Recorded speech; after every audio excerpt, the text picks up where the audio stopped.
All right.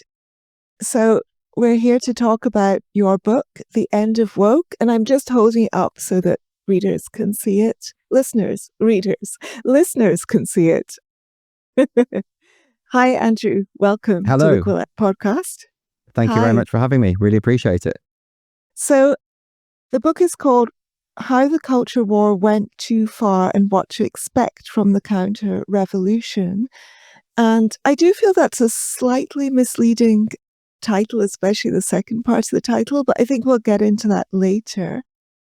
But I absolutely loved the book. I mean, I've read a lot of books on the woke phenomenon, and I was expecting your book to repeat a lot of points that I'd heard elsewhere, but I didn't even care if it had been entirely 100% repetition of things I've already heard, because you have such a beautiful prose style. So I just find your work an absolute joy to read, no matter Thank what you very you're much. talking about.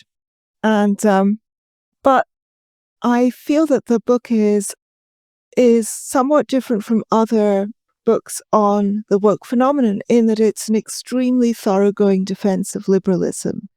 And your central thesis is that woke culture was illiberal, and what would have been needed to combat it would have been a stronger and more consistent adherence to principles of liberalism. Yes, that's the key argument. I suppose I could have included the phrase liberalism in the subtitle, but I think there were some reservations that it puts people off, maybe. But you're absolutely right. Yes, liberalism is the key argument that I'm making in the book. I think, where shall I start? You talk about the liberalism of the three Johns. Can you explain what you mean, what you understand by the central tenets of liberalism? And then maybe we can get into how those tenets have been abused and how an adherence to those tenets could have prevented the kind of madness that we've been going through.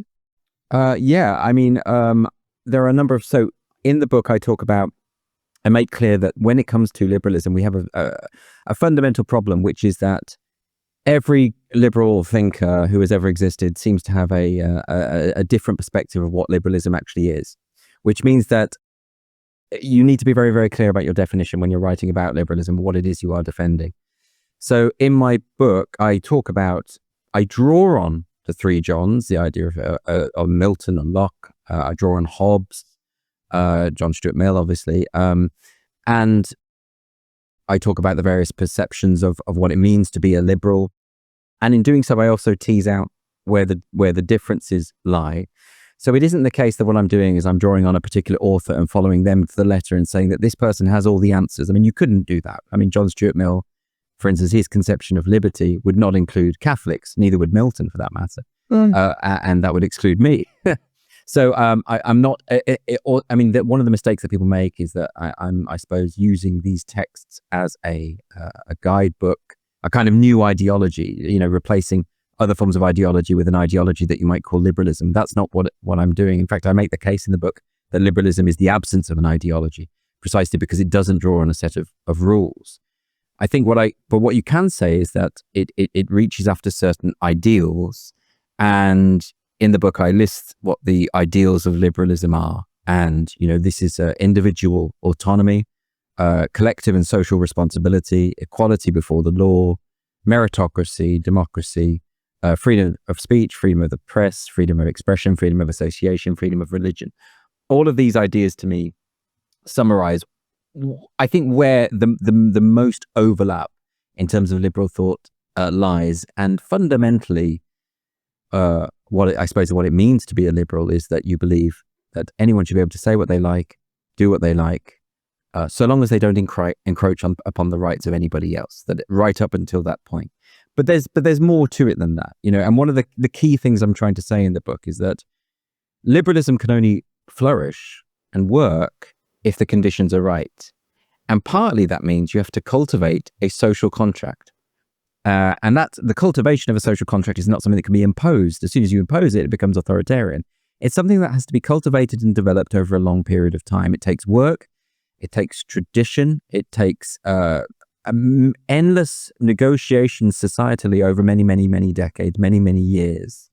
And that's also why I make the case that we shouldn't be tearing down cultural institutions, those very cultural institutions that have enabled a form of liberalism to prevail, that we tear those down at our peril.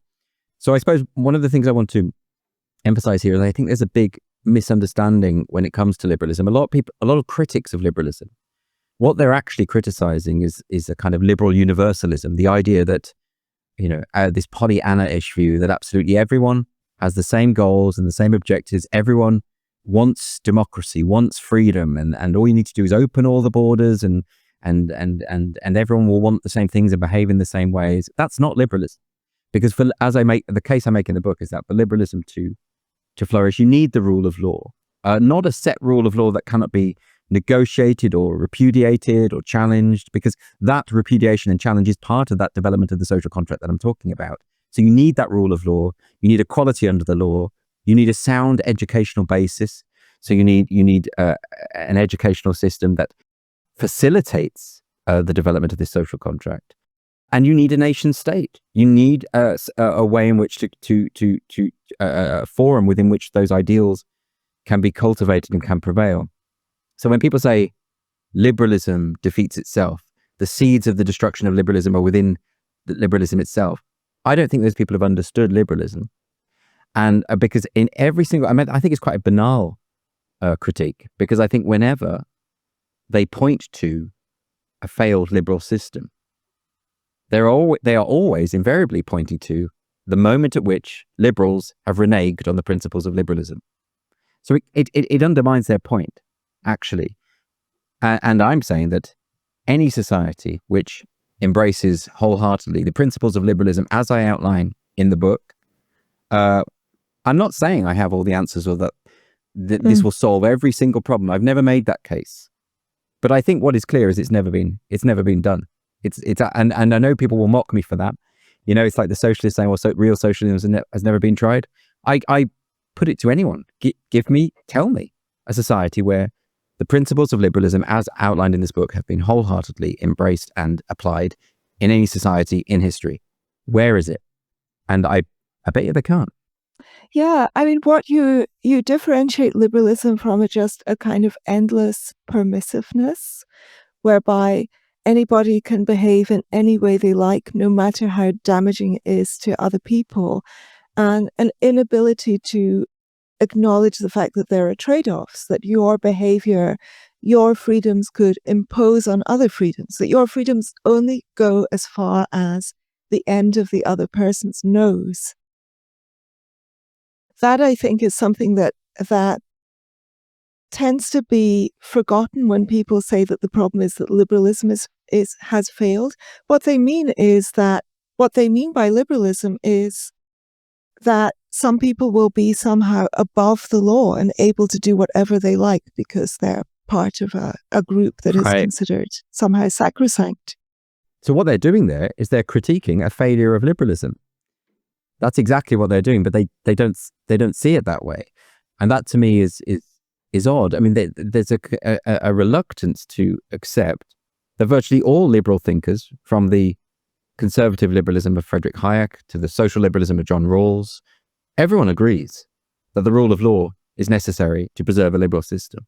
And so the idea that liberalism is just some kind of free-for-all, that it means that people can just do whatever the hell they want, irrespective of the consequences, irrespective of the rights of others, is a complete pig-headed misunderstanding of what liberalism actually means. As soon as you are encroaching on the rights of others, you're no longer a liberal. That shouldn't really have to be spelt out. So what I would like to see happen is for people who criticize liberalism to criticize what it actually is. Now, I've said already that there are different variations on liberalism, and there are various people who have different perspectives on it. But at the same time, there are these overlapping points of generalized agreement. There are some fundamental principles, in other words, that are really not negotiable, which is that a liberal does not accept authoritarianism, and a liberal system must encapsulate freedom of speech and autonomy up to the point that others' rights are encroached upon. But it also must entail social responsibility.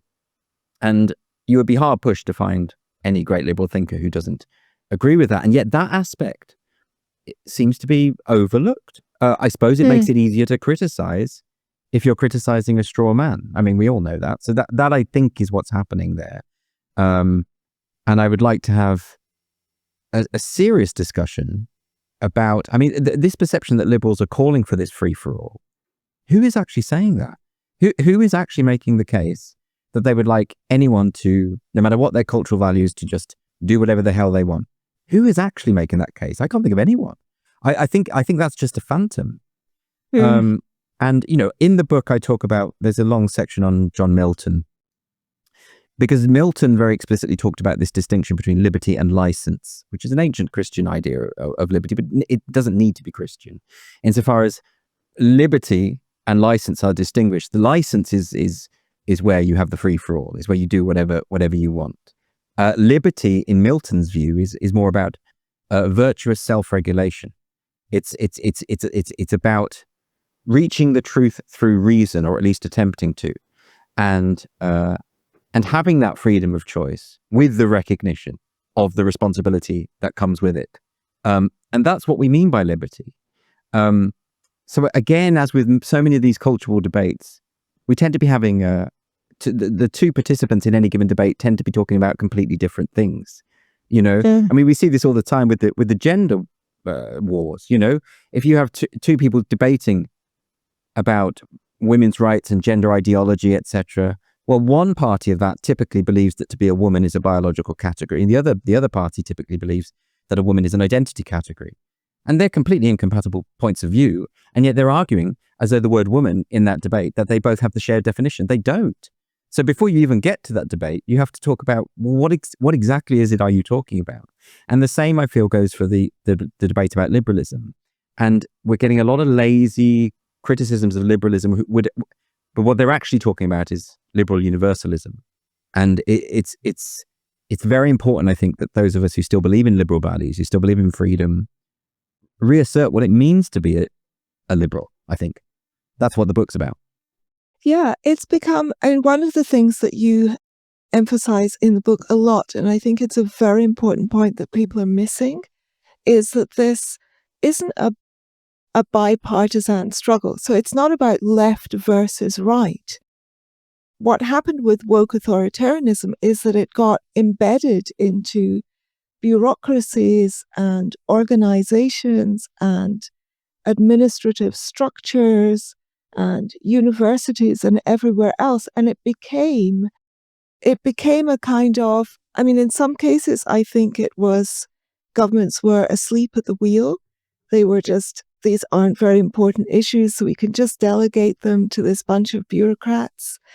And in some cases, it became just, some of the craziest things became such established orthodoxy that they were championed by left and right. This happened much less in the US, where things were more politically polarized, but definitely in the UK, as you point out, a lot of the worst stuff, for example, a lot of the anti-free speech measures that happened, the non-crime hate incidents, the online safety bill, etc., came in under a conservative government. And here in Australia, I also feel that there is an incredible just buy-in to woke ideology among the Liberal Party, who are the right-wing party in Australia. And as far as that kind of bureaucratic woke stuff goes, you can just about fit a piece of paper between the orthodox views of the two parties on many issues, particularly free speech, again, where we also have an e-safety commissioner, and both parties are talking about protecting people from the harms of what they might read on the internet. Absolutely. I mean, you raise a number of key points, and you also raise an added complication. I mean, you're speaking in Australia, where the Liberal Party, as you say, is the right-wing party. Most Americans use the word liberal synonymously with left. And I'm talking about the classical liberal tradition, which is neither left nor right. So, you know, therefore, I mean, that's why I spend so long in the book defining exactly what I mean by liberal, so that hopefully those confusions are ironed out before I get to the nub of the argument. But you're absolutely right that we must emphasize that the culture war has never been about left or right, not really. And I think a lot of the critics of liberalism, who are generally speaking on the right, well, the ones that I'm talking about at the moment, they generally see liberal as left wing, as being the same thing. They blame the culture war, the wokeness on the left. The left did that without taking into account that, as you say, the worst excesses in the UK certainly came from the Tory government, came from the right-wing government, because this was an ideology like liberalism that actually straddles left and right and everything in between. So illiberalism can occur irrespective of your political views, but so too can liberalism. So therefore, we need to completely reframe our understanding of the culture war. We need to see it through a new lens. Once we're seeing it through the lens of left and right, we are reducing it to something that it isn't. And I completely take the point that a lot of the philosophical origins of wokeness are drawn from left-wing thinkers, absolutely. But that's still not what we're dealing with here. That's still not the case. We are dealing now in our current cultural war situation with those who believe in liberty and those who believe in authoritarianism. That's the real dividing line. And therefore, I would say right and left are over anyway. I would say the culture war killed those designations off, and we should perhaps move on and think in these terms as well. So I think a lot of the critics of liberalism are really right-wing ideologues trying to score points against the left, but they're having a debate that I'm not having. It's very interesting when I've had right-wing people react to this book. They're not happy with it, and they tend to try and imagine that it's that I'm making a case that I'm not making. They try and reframe my argument in terms of left and right, but that's not an argument I've ever made. It's interesting that the only way they can attack the point I'm making in the book is to misrepresent it. That's kind of interesting to me. When people read the book, I hope they will understand, and I hope it will be very clear that I'm not taking a tribalistic position. I'm not because I believe that authoritarianism is an instinct that is innate in humankind. I think it's actually the default in humankind. That's a case I make very strongly. And I think that's why you see it emerge on the left and the right and everywhere in between throughout history. I mean, I think the evidence is in on that. I don't think I'm making a particularly controversial point there. And therefore, the solution to authoritarianism, or at least the way to push back against it, are those core principles of liberalism that I'm advancing. And I no longer even consider myself left or right. I don't see what that means. I think those terms are too open to misunderstanding. I don't think in this current climate they have any utility. I don't know what you think about that, but I mean that's where I've ended up.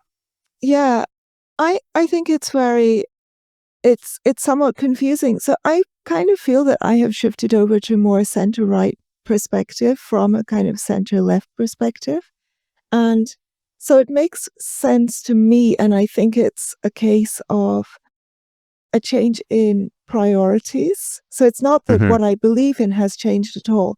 It's just the order in which I think things need to happen has changed. So I'm still a big fan of the welfare state, of a social safety net for people, but I think it's more important to focus first on prosperity and wealth generation. And once you have enough wealth, then you can create your social safety net. And that's sort of been the main reason for my shift rightwards, I would say. But the other thing is, and this goes to your point of it being very arbitrary, the other main reason is that the left has outlawed nuclear power in Australia, which is obviously a topic we're not going to get into today, but there's nothing intrinsically right-wing about being pro-nuclear or intrinsically left-wing about being anti-nuclear. It's just that I'm not able to support the left whilst they are banning nuclear because, again, I think the most important thing is prosperity. That comes first, and prosperity has got to be underpinned by abundant energy, affordable energy. So, yeah, but that's a good example, isn't it, of trying to force an issue into a left-right paradigm where it doesn't necessarily belong. And on top of that, of course, we've had for a long time now left-wing activists promoting actively anti-left causes in the name of leftism, cheering on multi-billion-dollar corporations saying, please censor us, please be our masters. What's left-wing about that? It's very funny. Tolerating, if not enabling, but certainly tolerating overt anti-Semitism on left-wing, ostensibly left-wing marches, tolerating open declarations of fascism.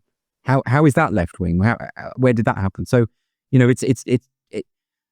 it's too muddied, isn't it? I think ultimately why I've written this book and the last book was to try and walk through and negotiate this quagmire that we find ourselves in. And it's mostly a linguistic quagmire, isn't it? And get back to first principles, I suppose, and get back to the what is it that's at stake? What should we be arguing about? What are we actually talking about here, rather than the various language, the different perspectives on definitions. We could end up arguing endlessly about what things really are, and you'll get people accusing me of the no true Scotsman fallacy and sort of say, well, what you're calling liberalism isn't really liberalism. Well, I'll say, okay then, but then let's talk about what I'm talking about and call it whatever you will. But let's talk about that. You're very clear in setting out the principles. And I think there always has been a strand of left-wing criticism of wokery, in that it's very corporatized. Many of the woke stuff, like the implicit association test, the idea that your employer should somehow have a right to try to work out what's happening inside your brain, what you're thinking and feeling, or the idea that we could legislate against hate, that we can look inside people's heads, try to work out what is motivating them, and then outlaw bad motivations. There's something extraordinarily Orwellian about that, and it's a totalitarian, it's a kind of business and bureaucracy and admin and police-based totalitarianism, rather than party political. Absolutely, it's chilling. It's the hallmark of every great dystopian novel and story that has ever lived, is that the state goes after your emotions and what you think. And if you want a really silly, flippant example, you could go back to a Doctor Who story from my childhood, which was when Sylvester McCoy was the Doctor, before Doctor Who itself was captured by woke ideology and nobody watches it anymore. And there was a story called The Happiness Patrol, and the Doctor had beamed into a society in which being unhappy was illegal, and you would have to be smiling all the time, and there were police there to enforce this. And if you were caught being sad or frowning or crying, you would be sent to a horrific creature called the Candyman, who was like a kind of that Bassett character from Licorice Allsorts. He was like that, a man made of sweets who would mince you up in this torture device. It was absolutely horrific. But even a children's show which was trying to create a dystopia knew and understood, even the writers of that knew and understood, that the hallmark of dystopian futures is the control of thought. It is insane to me that various governments are trying to control emotion in the form of hate speech, as though hatred can be eliminated with the stroke of a pen, which is something we all know is not the case. And also, why shouldn't we be free to hate? Why should that not be? Why should some human emotions be out? Well, you can't outlaw them. That's the first thing. So why are you trying to police them? And and also, of course, then you get to the added problem that no one knows how to define hatred, which means that any government can define it in terms of anything they don't happen to like, which is exactly what has happened. In the Irish, I think I quote in the book the Irish hate crime bill, which was one of the most draconian forms of this kind of legislation, actually defining hatred as hatred. That they actually use the phrase hatred means hatred. You can look it up if you think I'm making it up. It is completely true. It's completely circular definition. Oh, well, that's good, isn't it? I mean, we've never had a problem with vague legislation before, have we? That's not open to exploitation by an unscrupulous future government, is it? It's absolutely crazy to me. And it's crazier still that people who think they're on the left are cheerleading for this stuff. That to me is just incredible. And there's always an inevitable double standard that comes in when you have this kind of thing. So you have your draconian hate speech law on the one hand, and you have people like Lucy Connolly in jail for a tweet. And I think someone has recently also just been jailed for a tweet again, for a supposedly racist tweet. Yes. About a footballer. But on the other hand, you have the pro-Palestine marches, many of which have a lot of very, very hateful ideology and slogans, I would say. But I don't think they should be banned, because I don't think banning is an effective way to go. But it's inevitable that you have double standards because you can't police everything. So you start making decisions about basically subjective decisions about what you don't do and don't like and what you do and don't prefer. And Right. so Exactly. I mean, it always leads to this arbitrary enforcement. this is something I don't understand why people on the left and the right, or whatever they call themselves, haven't got behind. There is a real fundamental misunderstanding of this attempt to stifle free speech. I mean, I wrote a piece for the Washington Post.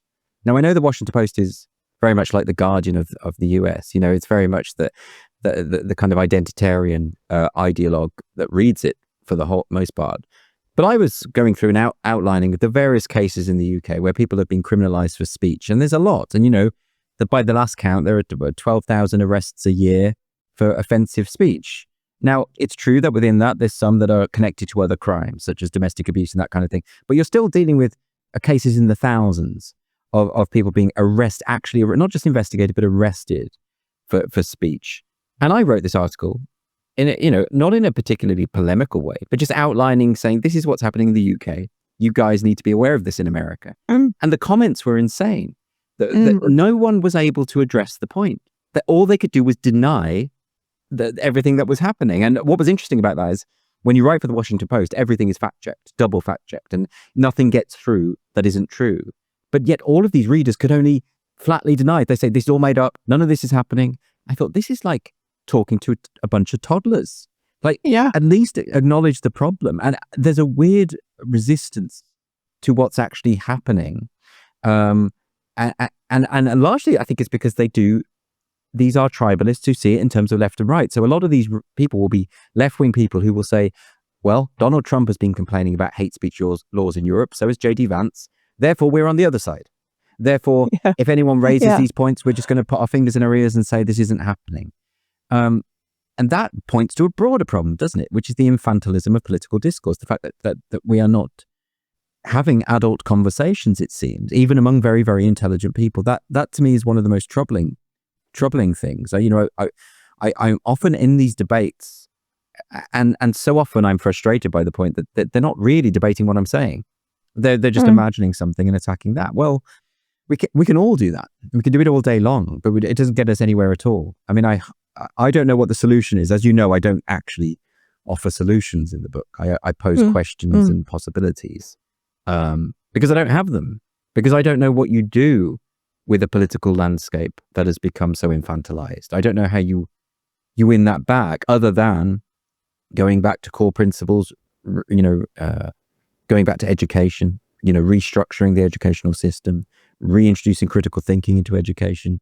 I think it all starts with the young, but I don't know. I don't have the clout or the the foresight to work out how that could be implemented. But I do know there's a problem.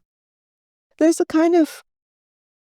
tends to be this focus. I mean, in the UK, certainly, I think this problem hasn't really hit Australia, at least as yet, but a focus on words that lead people to neglect actions.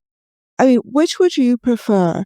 A guy who's walking down the street, who's incredibly homophobic, who absolutely hates gay men, who's thinking many bad things, who maybe shouts out, "You poofter" or something, or a guy who's walking down the street with his pride lanyard on, who is absolutely in favor of gay rights, but who punches you in the face.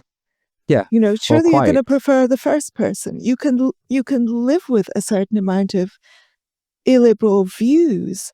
What you need to prevent is actual violent behavior and attacks and threats. The hypothetical you've just outlined is, in a sense, happening, insofar as, it isn't the people who hate gay people for who they are. It isn't the kind of fundamentalist Christian right.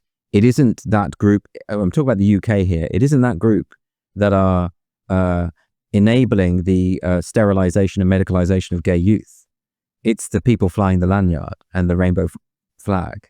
Those are the people who have actually physically destroyed the lives of many, many young gay people, and who have rehabilitated this anti-gay ideal, which means that lesbian dating sites and lesbian spaces are now full of men, and that lesbians are shamed if they say that they're only attracted to members of their own sex. And even a gay hookup site like Grindr now shames its clientele for being same-sex attracted. I mean, it's there on its website. It says, you can't filter out women who identify as men because that would make you a bigot. That's what it says. Now, so in other words, the home of the anti-gay, the most pressing problems we have, the biggest threat to gay rights at the moment is coming from pride and the people who fly the Progress Pride flag, not from some old reactionary homophobes who just mouth off every now and then about how disgusting it is to be gay. Like, I couldn't care less about those people. I don't care I don't need the approval of someone to find someone sexually attractive. That doesn't make any sense to me. And I don't care if people disapprove. It's not my business. And so what I care about is that between 80 and 90% of adolescents who were referred to the Tavistock Pediatric Gender Clinic in London were same-sex attracted. In other words, they were trying to heterosexualize, fix gay people through drugs. Many of those drugs led to cross-sex hormones. In fact, virtually all of the puberty blockers lead to cross-sex hormones. And some of those led to irreversible surgery. In America, you've had thousands of young girls, some under the age of 13, having double mastectomies because someone in charge has affirmed their belief that they were born in the wrong body, even though such a thing cannot happen and is scientifically illiterate. So who's the biggest threat to gay rights? And it's quite clear to me where it's coming from. But again, we're looking, like you say, you talk about priorities, we're looking in the wrong area. I mean, how often do we hear, politicians going on about the threat of the far right in the UK? The far right is a very small contingent. And yeah, there are far right extremists. There was that man who was arrested. He was planning to murder a politician. There was a far right activist who did murder a politician. These are very serious problems that need to be addressed. But 75% of the intelligence service's attention is taken up with Islamic extremists. And yet every conversation we have about these kind of threats comes down to the threat of the far right. It's white far right activists who are the focus of the prevent strategy, for instance. But everyone knows that the biggest threat by far is that of Islamism. And again, priorities are shifted for ideological expedience as opposed to what is actually going on. I know I've gone off a bit of a tangent there, but I think it's kind of relevant.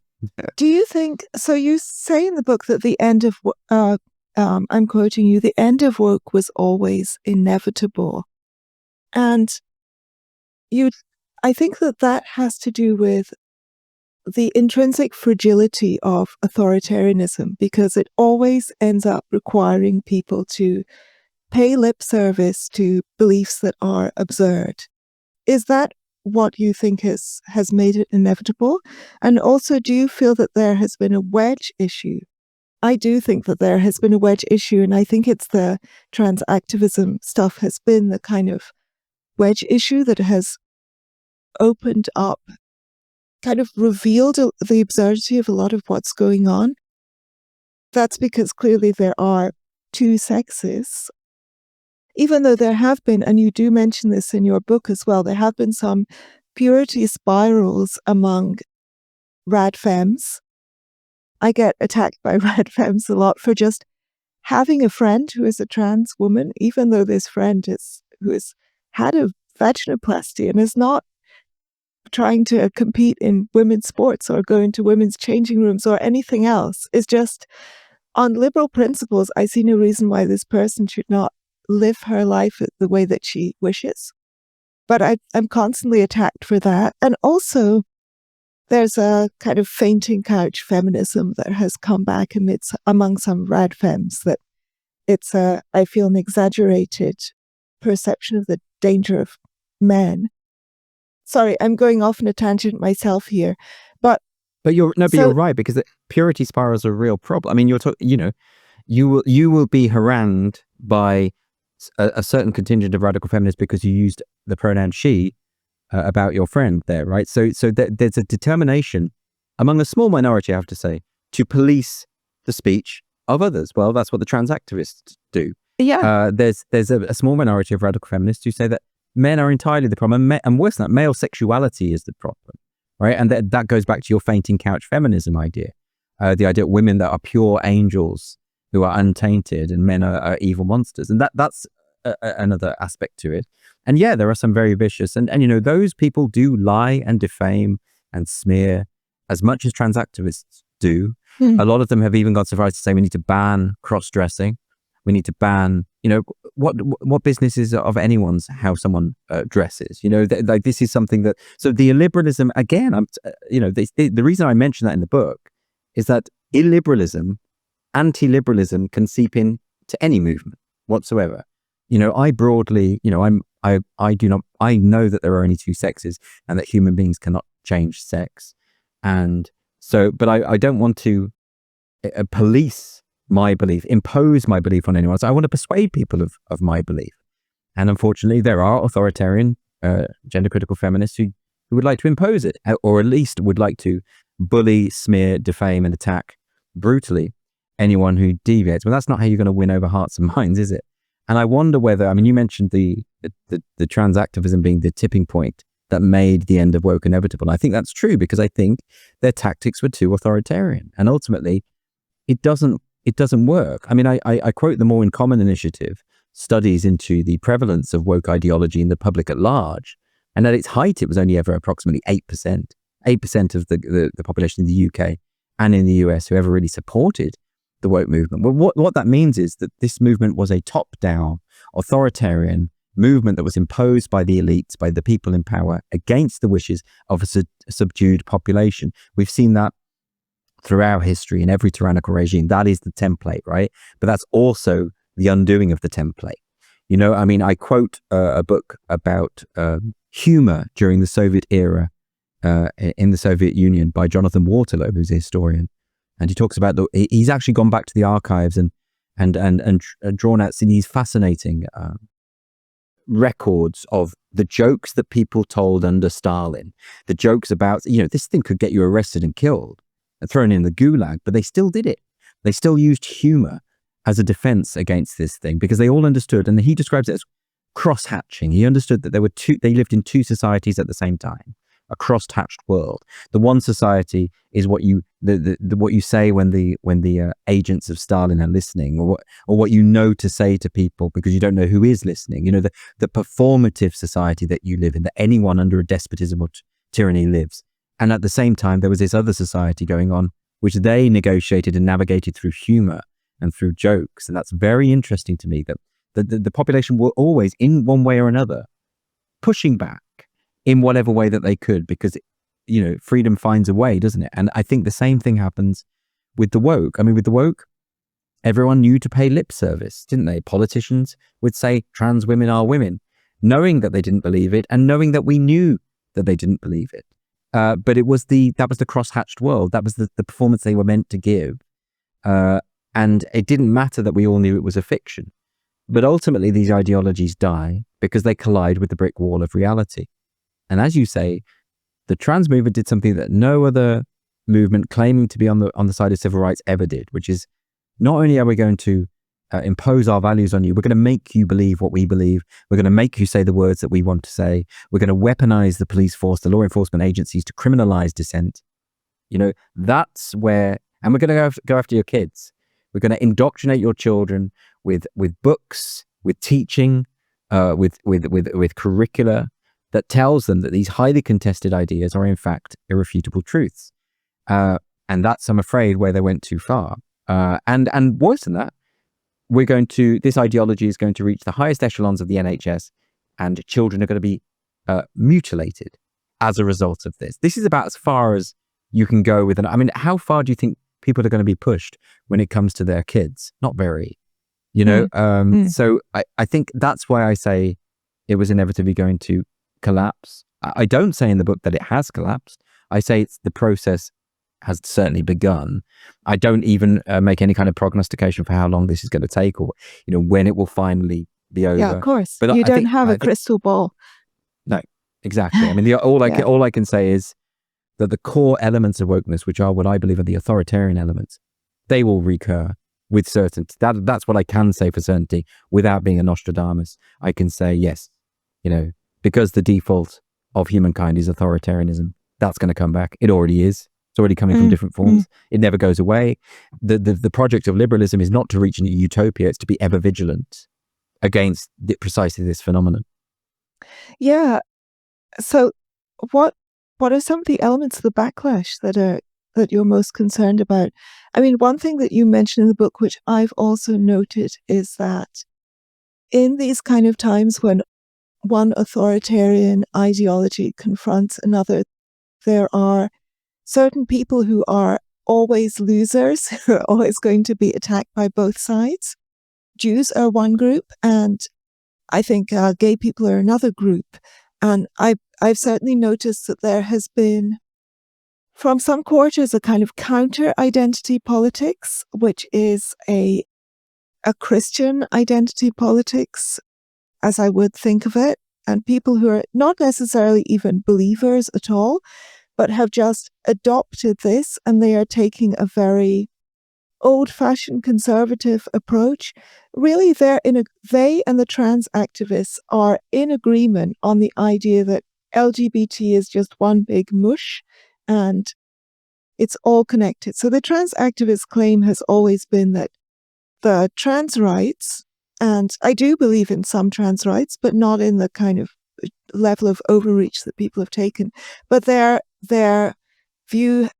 claim has always been this is just an extension of the gay rights campaign, and it's just the trans people of today are just like the gay people of yesteryear. And the conservative backlash from what some people are calling the woke right, the kind of authoritarian identity politics, collectivist right, has been, they agree. They're also like, yeah, all of this nonsense, we should never have had gay marriage in the first place because now it's led to 14-year-old girls having double mastectomies. And again, I mean, there's so much to talk about there, but again, the problem of people arguing about different things at the same time and not realizing they're arguing about different things. I mean, that's a perfect example. The LGB and the TQ plus are antagonistic to each other in terms of their interests completely. So for you to blame, I mean, and it's true, like a number of states in America are now trying to overturn same-sex marriage. Support for gay people has gone down, plummeted. Because the trans activists have been believed, and the pride movement has been believed, it's been accepted that LGBTQ plus is all one big happy family. And the reverse is true. The TQ plus gender ideology is the biggest threat to gay rights that has certainly existed in my lifetime. It's much worse than Section 28 as a child. It's much worse than the backlash against AIDS as a kid. Certainly when I was at school, if anyone was openly gay, they'd be beaten up. Absolutely. But they wouldn't have the headmaster or headmistress telling them they were born in the wrong body and checking them in at a clinic that might get them sterilized. So it's much, much, much more frightening to grow up being gay at the moment. Like you say, things like anti-Semitism and anti-gay rights recurs all the time from various sides. At the moment, the biggest threat to gay rights is coming from people who say they're on the left. But as you say, the aggressive blaming gay people for this phenomena that effectively tried to eliminate gay people. That's how perverse it is. That's how wrong-headed it is. That's how misunderstood all of it is. And I'm not saying a lot of gay people are to blame because they've fully embraced this. They've cheered this on and said, yes, we are all one big happy family. But remember, the trans rights activists are not just claiming that they are just like gay people from yesteryear, even though they are working against the interests of gay people. They're making a further claim, which is that gay rights were secured by trans people. Yes. And what they do is they lie about history. They say that the Stonewall riots was a trans-led riot. Well, as I spent a whole chapter in the book talking about that, debunking that. Not that I need to, because all you need to do is research and look at the photographs from the night of from the various Stonewall riots that occurred that week, and you'll see it's predominantly young gay white men. Actually, that's what it was. And the idea that it was led by black trans women of color is a hilarious invention. They actually usually pinpoint it to Martha P. Johnson, who was a gay man who did drag, and as his friends have said quite recently, would have beaten you up if you dared to say he was a woman. Right? So but he's been appropriated as being a trans woman against his wishes, something he would have never consented to. And people say he led the Stonewall riots. He threw the first brick. He wasn't there when the Stonewall riots begun. He was quite a long way away, on drugs by all account, passed out. He wasn't there. He did turn up eventually, and he did participate, but he wasn't the leader of this by any means, and he wasn't trans. So, I mean, look, we really need to get into we need to get people to understand that LGB is not the same. Gender identity ideology is the thing that tells gay people that there is no such thing as biological sex, which is the premise of gay rights. It's the thing that tells gay people they need to be ashamed if they're not incorporating members of the opposite sex into their dating pool. It is the most homophobic movement that you can imagine. And we shouldn't be blaming gay people for that movement. It's the wrong. And of course, there's going to be factions of the right who dislike gay people out of a sense of disgust. Often it's out of a sense of self-disgust from conservatives who harbor homosexual impulses themselves and have and project it out onto gay people who are openly gay. And sometimes it's just, there are so many cases, aren't there, where the most ravenous, angry, anti-gay I set my watch by it. Yeah. Then they get caught with a rent boy, and it's like, okay, yeah, we know where that's coming from. Fine. There's all of that. There is an intrinsic sense of disgust with the sexual activity that you yourself do not find palatable. And of course that can go anyway. That can be reversed. I'm sure a lot of gay people find the heterosexual act unpalatable. Well, they do. So, but the disgust in of itself is not, is really not the point. The point is that we need to recognize that these shared impulses from the right and the left attacking gay people, they have a weird alliance here. Gay people tend to bear the brunt. And the same is true of Jewish people. And I've never seen in my lifetime more overt anti-Semitism than I am at the moment. It's absolutely crazy. I mean, it's fascistic levels of anti-Semitism. And I saw a tweet just yesterday about the Leo Frank case from 1930, the man who was lynched, the Jewish man who was lynched. And there's lots of debates about the trial and who was guilty. A man came forward in his 80s saying that he actually saw the killer that night, and it wasn't Leo Frank. But it doesn't matter. Actually, the truth doesn't really matter. Whether he did it or not doesn't really matter. But there are armies of. I saw this tweet, and it was thousands of responses from people just saying, "This is what Jews are like. Jews are evil." Jews posting images that may have been lifted straight out of Die Stürmer, for actual, just virulent anti-Semitism of a kind that I hadn't ever seen before. But I'm also seeing that from the left. People cheerleading for Hamas, for Hezbollah, for the Houthis, for groups who have death to the Jews in their charter.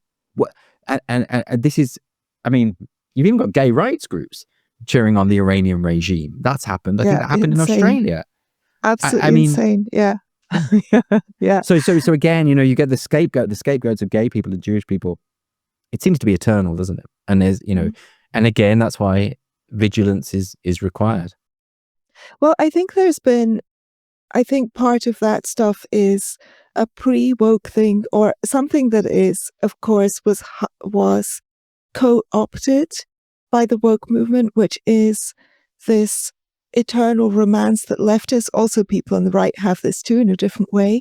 The romanticization of revolutionary fervor and violence, the romanticization of political violence. So that's part of that strong strand within leftism, from Hanoi Jane through the people who are romanticizing Pol Pot. Those people have always been romanticizing Islamism and violent Islamic regimes. Yeah, any kind of revolutionary movement gets young people in particular sort of drawn to as you say, the romantic vision of what it represents. Hence the ubiquitous Che Guevara t-shirts. If you ask them about some of the atrocities that were perpetuated under his watch, I'm sure the people wearing those t-shirts wouldn't support them necessarily. Similarly, with the IRA was another example of many people, particularly in America, romanticized the IRA and didn't see what a deeply brutal, sectarian, murderous outfit they were. And this always happens again. I remember speaking to a guy who was in favor of the IRA, of the provisional IRA in Northern Ireland. It's saying that, what people don't understand is we loved it. We were excited by it, by the idea of throwing bricks at the army, and picking up guns. You come from a working class background, you've got nothing going on in life. Someone puts a gun in your hand and suddenly you're powerful, and suddenly there's a glamour to it. And we shouldn't really underestimate that. And similarly with Greta Thunberg turning up in her flotilla at Israel, and all those activists begging the people at the Egyptian border, to let them through to Gaza and hand out their lunch packs, even though the Israeli army is already handing out millions of food parcels. These people, they are romanticized. They are seeing themselves. You can see it in the way that they speak. They see themselves as glorious warriors for truth. And they're all invariably middle class. They're all invariably privileged. They're finding a cause, aren't they? Whenever you see those Just Stop Oil activists gluing themselves to a Van Gogh in the National Gallery or whatever it might be, and then they open their mouths, and then you hear P.G. Wodehouse reincarnated. All of a sudden, they're the most plummy, posh. Every time, they have names like, what were the names of the Colston Four? Hugo Ponsford and Sage Willoughby was another name. They have these names that are like they've been made up by a satirist. It's kind of incredible. This week we had at the Royal Opera House one of the chorus members flying the Palestine flag during the curtain call, and lo and behold, he's a they them from a very posh background who went to a very posh school. That's all come out now, of course. Yeah. But I could have told you that anyway. You don't have to look into that. Of course it is. It's but it's all very superficial. If the Queers for Palestine, if those people went to Palestine and sat down with Hamas and said, please, can you wave the pride flags? What would happen? They have no understanding of this conflict whatsoever. And yet there's sheer certainty about it. What they've done is they've tied it to their identity. So the facts of the conflict don't matter, because it's not really about the conflict, it's about them. It's about their ego. And these aren't necessarily thought out positions. They might be sincerely felt, but they're not sincerely held. Does that make sense? Yes. I want to ask you about something that you don't mention in the book, but I'm curious about your opinion about it, which is the sexual polarization of political opinions. The fact that so many more women are polarized leftward and men are polarized rightward, certainly in Gen Z. Do you have any thoughts about how and why that has happened and what the impacts of that might be? It's very interesting. I don't talk about it because I don't know enough about it, I don't think, to speak authoritatively on it. But I will say that, I have noted that Jordan Peterson pointed out, didn't he, that when in countries where more policies are enacted to enable women to do whatever they want, to have greater choice, that women in Scandinavia, for instance, in the Scandinavian countries, women tend to gravitate towards traditional female roles of their own volition. And it's very interesting, isn't it? Because the suggestion should be, the outcome should surely be that more women go into traditionally male fields, but it's not the case. In other words, there is a reason there are impulses that are tied to evolution and they're tied to biology. And there's no getting around that. I mean, Christina Hoff Sommers wrote a book called The War Against Boys, and she very persuasively, and she's a feminist writer who is very against the kind of fainting couch feminism that you've spoken about. I think she coined that term, right? She might well have done. Yeah, I think that's right. Yes, and she's a brilliant thinker and is a fascinating book. And she talks about the way, studies repeatedly show that young boys are more likely to engage in rough and tumble play. Girls are more instinctively likely to engage in nurturing play. And what has happened is that boys are being punished for not being girls or for not behaving in that way that girls normally do. And within all of that, there's always the caveat that there are no set rules. There are very, very feminine boys and very, very masculine girls, etc. But you could talk about trends, and the overarching trend is pretty clear and actually pretty indisputable. And I think I don't know why, I mean, it's absolutely stark. What you say is completely true, is that women are skewing left at a much greater rate now, and men are skewing right at a far, far greater rate. And I think it's because perhaps this idea of left and right has become to be associated with those traditional masculine and feminine virtues of strength and power on the masculine side, virtues are nurturing and compassion on the feminine side, things which, you know, I think should be broken down insofar as why shouldn't male compassion be seen as a virtue, and why shouldn't female strength be seen as a virtue? I mistrust all of that. And at the same time, recognize that there is a biological basis to a lot of it. There's also a cultural basis to a lot of it. You know, like when I was a boy, if I fell over and started crying, I would be told not to cry because boys don't cry. A girl who cried having been fallen would be coddled and, you know, let it all out. It would have been a very different approach. So there is that kind of socialization element. No one sincerely believes that boys naturally wear blue and that girls naturally wear pink. In fact, I think those colors were reversed at one point in history. Yeah, that's right. In Victorian era, pink was the boys' color. Yeah. Right. So, you know, those things we all know are social, but that doesn't mean that there aren't clear biological impulses that are inherited through evolution. The studies tell us this. Christina Hoff Sommers goes through all of these. That's not a controversial thing to say. So, and again, like it comes down to trying to simplify arguments. You know, in the past, there have been some feminists who have said, you know, there's no such thing as gender roles. It's all a social construct. There have been some feminists who said that even biology and sex is a social construct. That's just not true. But there are others who say that it's all biological. That the boys naturally are like this and girls are naturally like that. But there are huge cultural elements that contribute. It's a big kaleidoscope of nurture and nature. And recognizing that shouldn't be a problem. And I'm sure the same is true of these new trends. I think part of it is to do with society, trends in society, fashion, probably, cultural constructs that suggest that produce women that vote a certain way and produce men that vote a certain way. And at the same time, there's probably something a bit more innate going on there that I'm by no means qualified to talk about. But I'm sure that's an aspect of it as well. And also on top of that, I suppose you have had for a long time boys being demonized for being boys, as Christina Hoff Sommers explains. That's been happening as a matter of school policy. And, you know, men being told they're toxic. That phrase toxic masculinity was used in such a heavy-handed way. It wasn't that men, when they behave in certain ways, are behaving in a toxic way. It was that the very notion of masculinity itself is toxic. And that creates a lot of resentment. And I've been out of school teaching for a long time, but I often speak to a friend of mine who teaches in Australia, actually, who tells me about how the boys are just sick of it. But like the boys in particular are sick of the woke stuff because they're often the targets and they're told how evil and privileged they are. Same thing goes for the white privilege idea, you know? I mean, this has caused problems in the UK because white privilege as a notion has been imposed in policy decisions. It's actually muddied various policy making because in some cases, people have said, well, they're white, so they're fine. They've got privilege. We don't have to worry about them. And as a result, white working class boys are underperforming hugely in schools. And people are afraid to deal with that or to address that it's an issue because of that, the use of that phraseology.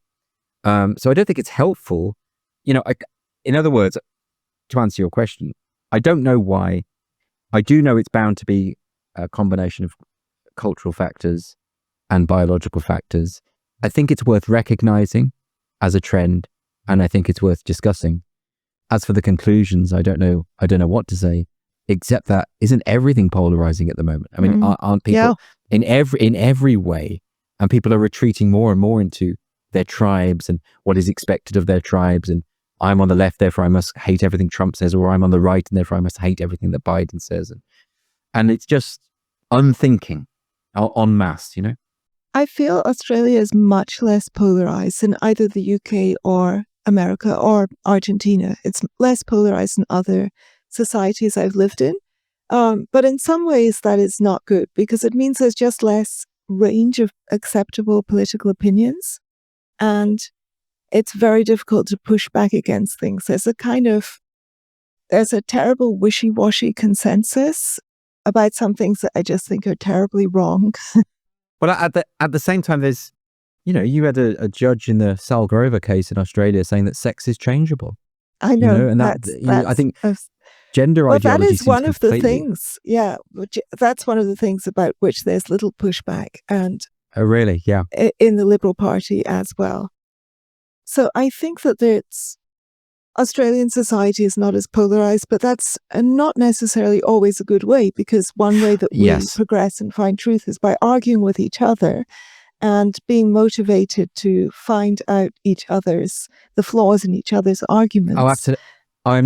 Yes, I'm not, I really should be clear. I'm not making the case that disagreement in politics is a bad thing. Of course. What I'm saying is unthinking tribalism is the bad thing. Yeah. In other words, the reduction of society to a Manichaean view of good versus evil, left versus right, heroes versus villains, Disney writ large. That's not good. Yeah. Because that's hopeless. And that's happening in politics as well. I mean, that's part of this sexual polarization of men going to the right and women going to the left, is that left-wing politics shouldn't be about compassion, and right-wing politics shouldn't be about power and strength. These are competing systems of political thought. It shouldn't be reduced to this Disney-esque kind of it's a single emotion or a single value or quality or something. That is also an absolute dumbing down of debate. And also it leads to people, in the name of compassion, defending the most non-compassionate things imaginable. A lot of the people who are supporting, and as you say, and again, I actually do mention in the book the trend of women overwhelmingly support gender ideology more than men do. I wouldn't draw too many conclusions in that, other than, if you're talking to those people, and it will be out of this sense of compassion, won't it? But do they really think it's compassionate to sterilize kids who don't conform to old-fashioned gender stereotypes? Do they really? Or are they supporting something they don't fully understand? And I think that's probably more likely to be the case. Do you think that there are some things that have been irreparably damaged by the woke movement, or perhaps irreparable is a very big word, that have been significantly damaged that we will have a lot of difficulty reestablishing? So I'm thinking, for example, about knowledge-producing institutions, journalism and higher education. And one problem is that while I completely empathize with the erosion of trust in those institutions because of the kinds of many of the ridiculous and ludicrous ideas that they have parroted, and much of the sensible pushback that's been repressed, and also the kind of rise of a bureaucratic class of people who claim that they have expertise in knowing what's right and what's wrong. And that's what our e-safety commissioner here and other misinformation czars, these are people who supposedly have expertise in what's right and what's wrong, which is just the most absurd hubris. But on the other hand, some ideas are just wrong, and we do benefit from expertise, and we do benefit from a kind of filter of knowledge. So we do benefit from the fact that at universities, for example, people are not teaching creationism alongside evolutionary theory. And I'm concerned that the breakdown of that's the kind of thing that it's where trust is easily eroded, and it's very difficult to build it back up again. So, as you know, towards the end of the book, I talk about this idea that the legitimation crisis, which I think we're currently facing, which is precisely what you're describing about, the loss of trust in major institutions and in expertise more broadly. That's Habermas, right? That's his phrase. Exactly. And, there are different perspectives on this. I know Peter Boghossian, for instance, believes that the universities should now be scrapped. We have to build new ones from scratch. Helen Pluckrose takes a different view and says, no, actually, we need to do our best to restore the production of knowledge and the primacy of knowledge within those institutions. And it's very interesting that, I suppose we should really diagnose the problem. Part of the problem is fraudulence. There's a lot of fraudulence within higher education. It's become very easy for people who are more because the system has rewarded ideology and activism over the production of knowledge for so long. That has now become the route to success within that industry. And that means that there are a lot of frauds at the top, and that's the case for all sorts of institutions. I mean, just this, we've at the moment, we've got this case of Sandy Peggy, a nurse at NHS Fife, who complained about the fact that there was a man in the changing room, and she was suspended, and she was accused of bullying, and she's been dragged through this tribunal, and it's still going on. And in the course of that tribunal, the male doctor, stood on the stand, the one who was in the changing room, and said the idea of biological sex doesn't exist, and even the phrase biological sex is a nebulous dog whistle. That's a doctor. That's a medical professional, Yeah, right? extraordinary. That's a medical professional who doesn't know something that any moderately intelligent 6-year-old knows, and yet he is in a position to write a prescription for a body he doesn't understand, quite fundamentally. Now that's scary. That's quite frightening. We had the former president of the Supreme Court, Lady Brenda Hale, recently, just last month, saying, I've been speaking to some doctors and they tell me there's no such thing as biological sex, actually. Now that's one of the leading legal minds in the country, quoting qualified medical professionals saying something that we all know not to be true. By the way, if Lady Hale was still the president of the Supreme Court, we might have had a very different outcome in the Supreme Court judgment about sex in the Equality Act, because a lot of our progress is dependent on not running into an activist judge making the decisions. I mean, in the Sal Grover case, the Tickle versus Giggle case in Australia, you had an activist judge making that ruling. That's the problem. Now, this is, and this activism is so deeply embedded within various institutions. Our hope is that it's not, I mean, certainly in the courts at the moment, it's not completely embedded. So decisions tend to go the right way, but not always. And it is kind of a Russian roulette. So how do we deal with that? We know that so many journalists have been caught lying for ideological reasons. The Guardian with that We Spar controversy in America, where, a man who had a criminal record, by the way, for sexual exposure, was in a women's changing room, allegedly semi-erect. There was young girls in there, and the mother who complained was the one who was demonized. The Guardian said it was a hoax. Even after it was confirmed that it wasn't a hoax, this really happened, they still persisted with the lie, because the ideology to them is more important than the truth. They've certainly developed that reputation as a publication.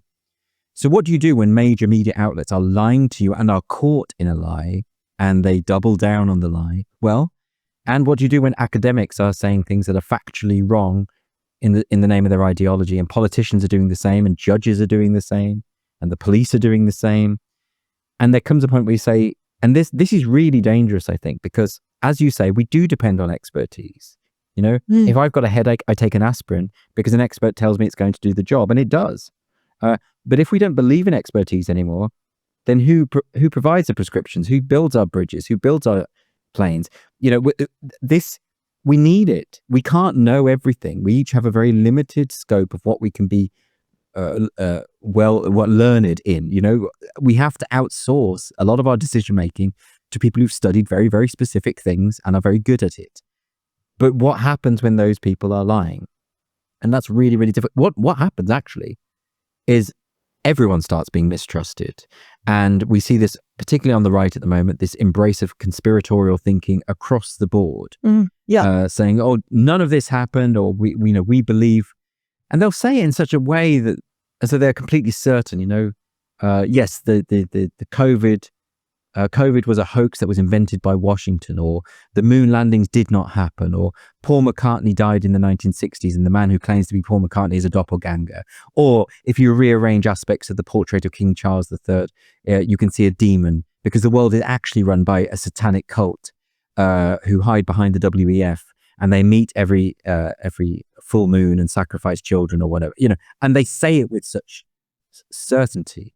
And figures on, and then it bleeds into, oh, well, maybe Winston Churchill was the villain of World War II, and, all of this stuff. And it's like, these are not experts, but they speak as though they are, and they benefit from this legitimation crisis. They benefit from a climate within which expertise is largely and rightly distrusted. So I suppose, to go back to your question, what do we do about that? Is it restorable? Can we claw back? And I don't know. I don't know whether, even now in academia, it's much easier to progress if you're willing to tell those ideological lies. Even now, students will be marked down if they don't adhere to those ideological lies. And so therefore, the production of knowledge is secondary in universities at the moment. If you want the best education, don't go to university, is my message. Read books for yourself, and read books published before the 1960s.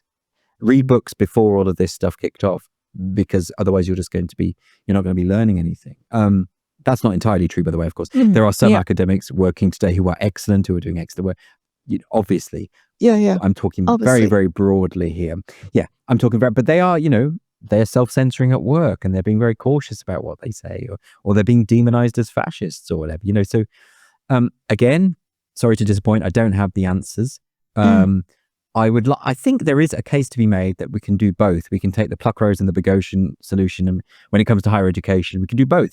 We can build new institutions. You've got the University of Austin in Texas, you've got the University at Ralston College in Savannah by Stephen Blackwood. You can build new institutions where the classical liberal education can be paramount. I did a course this year and last year at the New College of Florida, which is now pushing that more sort of classical liberal education, not trying to indoctrinate, but saying this is, knowledge is important, not activism. You can do that.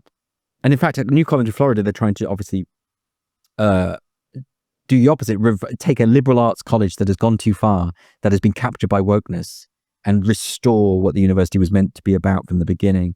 And you've also got, as I say, new institutions popping up. Last year, I did a series of lectures for the Peterson Academy on Shakespeare's tragedies.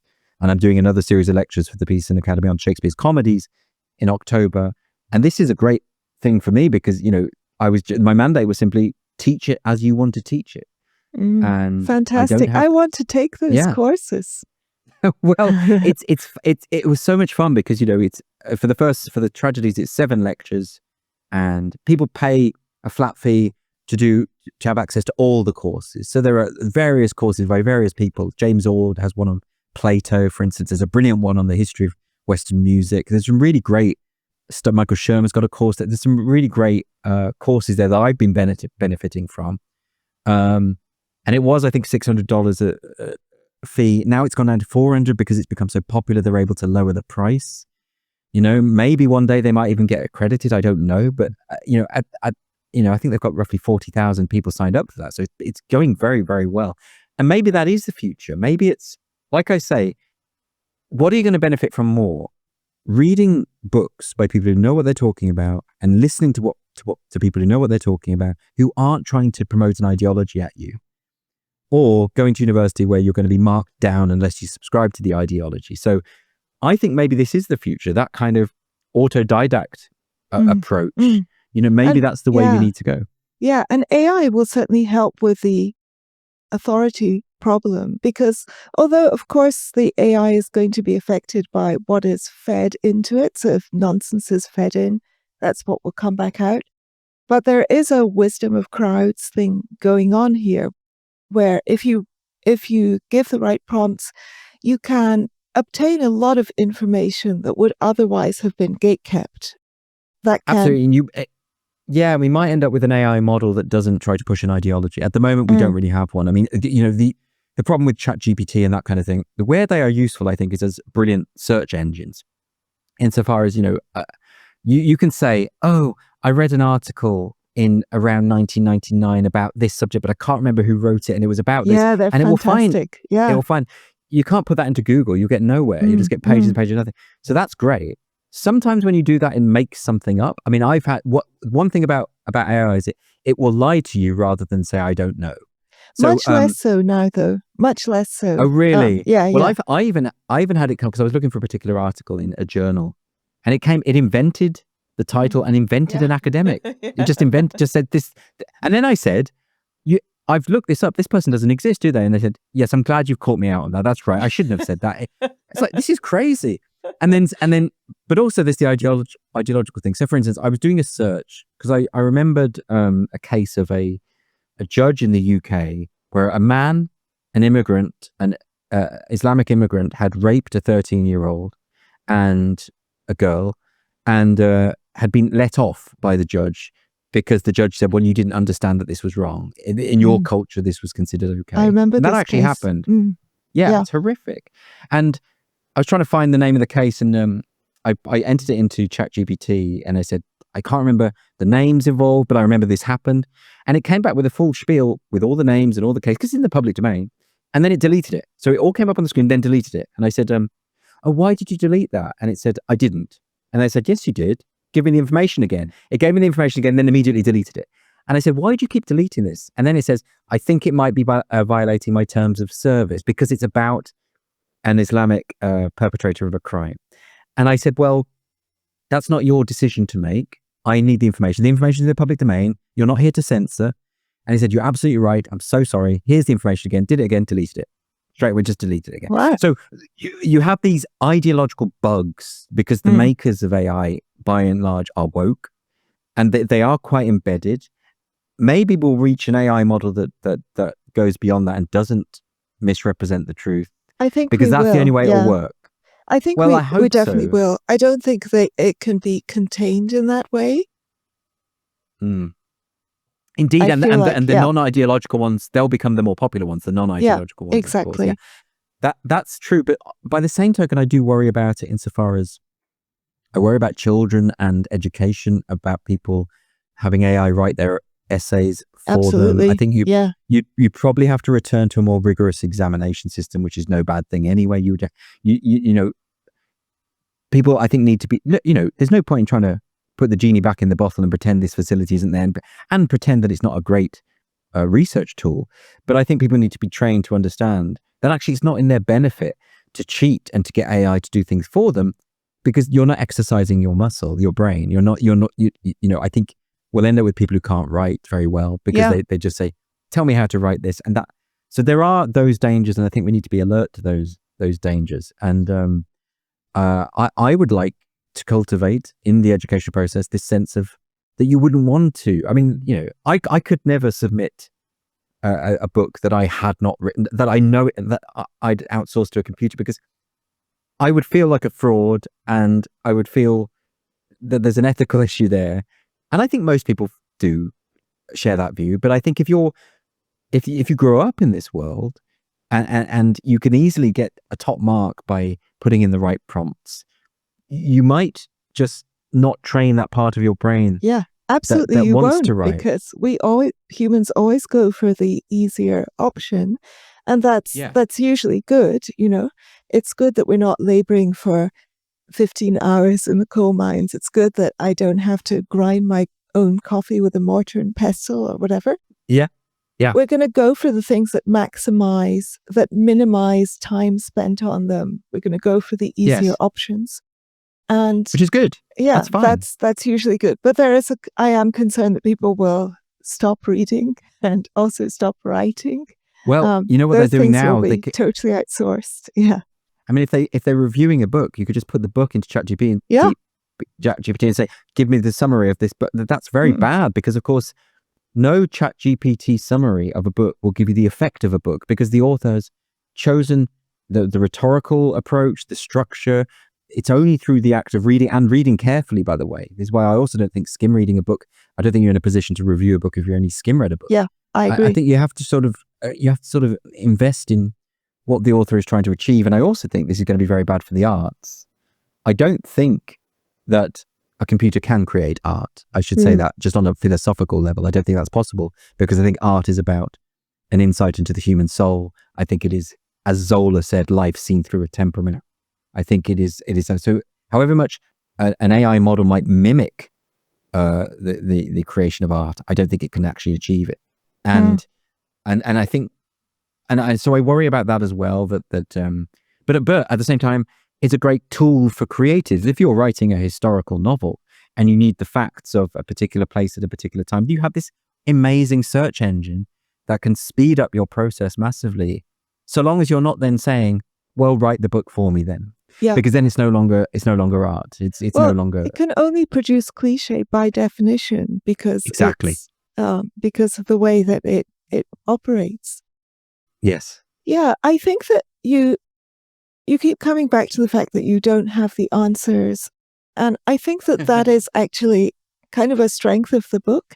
That one thing that I have observed among a few of my friends and acquaintances who are especially angry and disillusioned about the whole woke movement and this madness we have been through, are clinging to a sort of totalizing solution, and it's usually an anti-liberal solution. So it's often inspired by people like N.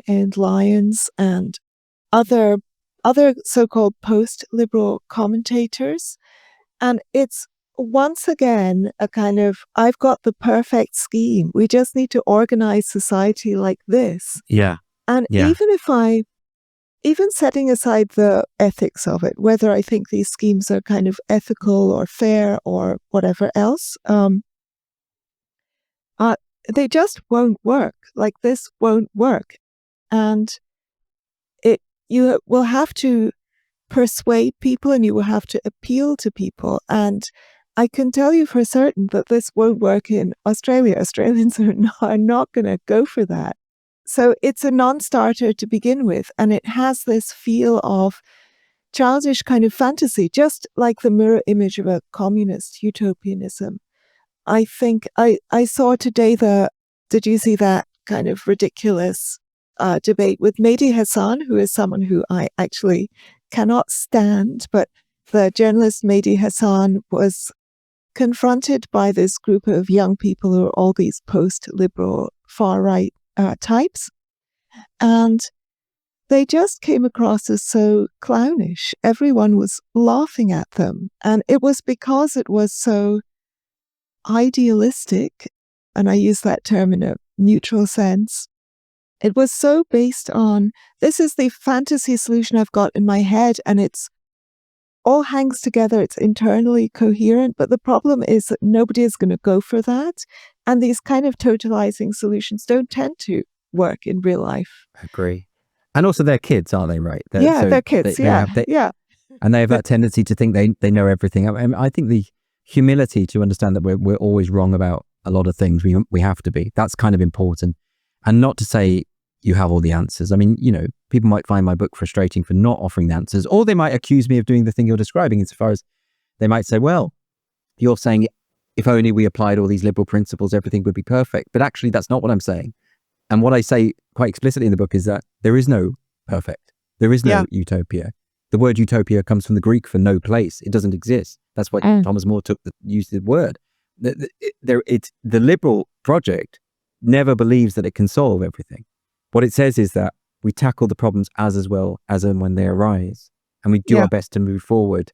But there are no guarantees, and there's no utopian endpoint. So to say that liberalism is in itself a utopian project is to confess that you don't understand liberalism.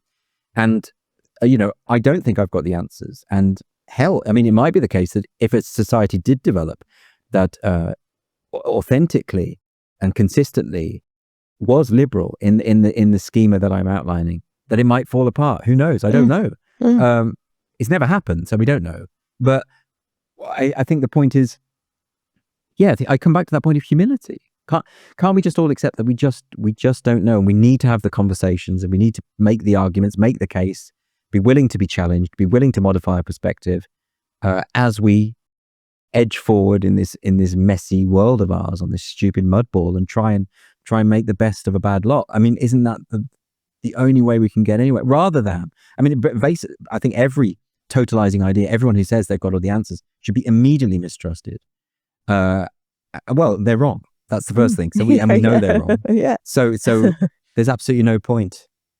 Yeah, but I share your frustration of just that tone of certainty. I can't stand. I get it. When you're making an argument, you do have to, if you want to make the argument well, you can't be constantly saying, "Oh, but I might be wrong about this one." You make the argument, but then once the argument is made, you should be open to modifying your view. You should be open to when someone tells me I've got something factually wrong, my instinct is to thank them and say, "Great, okay, well I can change that, and then we can. I won't make the mistake again. I won't make a fool of myself again." And so many people don't. So many people they take it as an attack. They push back and they say, "Well, you're misunderstanding what I'm saying," or a bit of humility, I suppose, is what I'm saying is probably a good approach. Well, the liberal project is always about herding cats, and it's always about playing whack-a-mole. It's the same with the defense of free speech. People have a very strong tendency towards censorship and towards authoritarianism, and you just have to keep fighting it wherever it arises, and it's going to start popping up in directions that you weren't expecting. that's just kind of an inevitable tendency. Yeah, and sometimes you have to defend. Yeah. And sometimes you have to end up defending really horrible people, saying really horrible things. And you have to constantly have that argument again, don't you? I'm not endorsing what they're saying. I'm saying that the principle is bigger than them and is bigger than all of us. But you keep having to make the argument. I mean, that's why I wrote that little book on free speech, because, none of the arguments are original in that book. I'm restating the case in my own way, because I think it has to be restated constantly. And by lots of people. I think that we need more books on that subject, and we need more people to make the case, because it's so easily forgotten. That's one thing I'm worried about in the UK. I think so many people just now accept a degree of censorship, or they accept the idea of hate speech laws, or they, it's horrible. It's extraordinary. I read, I don't want to seem too sycophantic, but I read a lot of books on free speech. I read pretty much everything on free speech that I could get my hands on, and your book is still my favorite. Oh, thank you. That's very kind. It's just very succinct and very beautifully written, which I think is also hopefully not a dying art, but something that is important also. Well, I'm really grateful for you for saying that, because I wanted that book I wanted it to be accessible. I wanted it to be the sort of book that you could give to a teenager and say, these are the key reasons why it matters. And to address all those huge misconceptions about free speech, which just linger.